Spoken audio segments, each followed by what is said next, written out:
ពុកម៉ែបងប្អូនដែលចិញ្ចឹមខ្យងបឹងហើយបងប្អូនរៀបចំអាំងសម្រាប់មេពូជសម្រាប់ការរៀបចំអាំងសម្រាប់មេពូជនេះ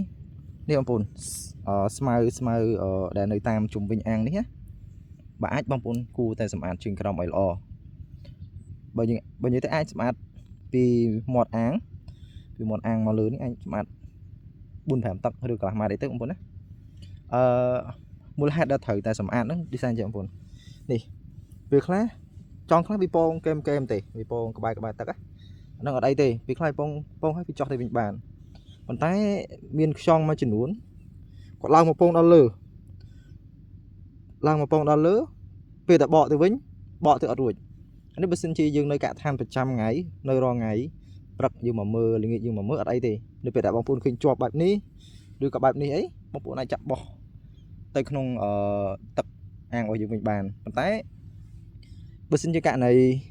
បងប្អូនត្រូវទៅដល់លេងឬក៏ទៅណាណីដូចអ៊ំទូកអីចឹងពី3ថ្ងៃ4ថ្ងៃអីចឹងបងប្អូនទៅឆោត3 4ថ្ងៃខ្យងជាប់នៅនេះងាប់ហើយបងប្អូនអត់រស់ទេថាកាបើសិនជាកាសធាតុរៀងតិចរៀងអីអាចនឹងរស់ប៉ុន្តែបើសិនជាក្តៅខ្លាំងមួយថ្ងៃអីអត់នៅទេបងប្អូននឹងតែរឹងអស់ហើយអញ្ចឹងបើអាចយើងសម្អាតឲ្យល្អអញ្ចឹងនៅពេលដែលយើងសម្អាតល្អអត់មានស្មៅអីខ្យងឡើងមកដល់លើ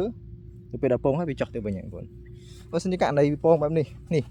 វាពងក្បែរទឹកអញ្ចឹងអត់អីទេវាពងហើយវាចុះទៅវិញបានទេវាច្រើនគឺអញ្ចឹងប៉ុន្តែបើសិនមកឡើងដល់លើដល់បែបនេះហើយចប់ហើយបងប្អូននឹងចប់ហើយអញ្ចឹងសម្រាប់បងប្អូនដែលចិញ្ចឹមមេពូជខ្យងគឺត្រូវតែប្រយ័ត្នបញ្ហាហ្នឹងប្រយ័ត្នឲ្យមែនតើអញ្ចឹងសម្រាប់ខ្យងបឹងនេះបើស្មៅចេះមេពូជវារុលបានបងប្អូនវារុលដល់លើវារុលបានជាធម្មតាវារុលបានដល់លើជួនកាលឡើងដល់ជិត1ម៉ែត្រឯណោះពេលឡើងដល់លើស្មៅអញ្ចឹងមែនឃើញស្មៅអញ្ចឹងមែនរុលបានប៉ុន្តែ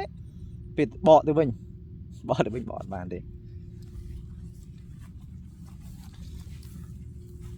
អញ្ចឹងសម្រាប់អាំងមេពូជបងប្អូនរៀបឲ្យស្អាតទៅប៉ុន្តែសម្រាប់អាំងសាច់ជុំវិញស្មៅចេះទុកទៅអត់អីទេអាំងសាច់វាអត់ស្ទើរឡើងទេពិចារណាវាឡើងគ្រាន់តែស៊ីស្មៅគៀនអាំងមាត់អាំងហ្នឹងហើយវាចុះទៅវិញហើយលើកឡើងតែខ្យងហ្នឹងនៅក្នុងអាំងហ្នឹងអត់មានចំណី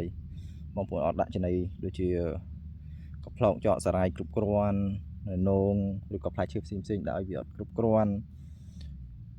ឬក៏អត់ថែមចំណីបានតិចតួចឲ្យវាទេវាខ្លះវាឡើងដែរហ្នឹងសម្រាប់ខ្យងសាច់វាឡើងរយចំណីមុនធម្មតាទេនៅក្នុងនោះអត់មានចំណីវាខ្លះត្រូវផ្លាស់ប្ដូរហើយអញ្ចឹងអ្វីសំខាន់បើសិនជាបងប្អូនចិញ្ចឹមខ្យងមេពូជគឺរៀបចំកន្លះម៉ែត្រពីមាត់អាំងមកលើ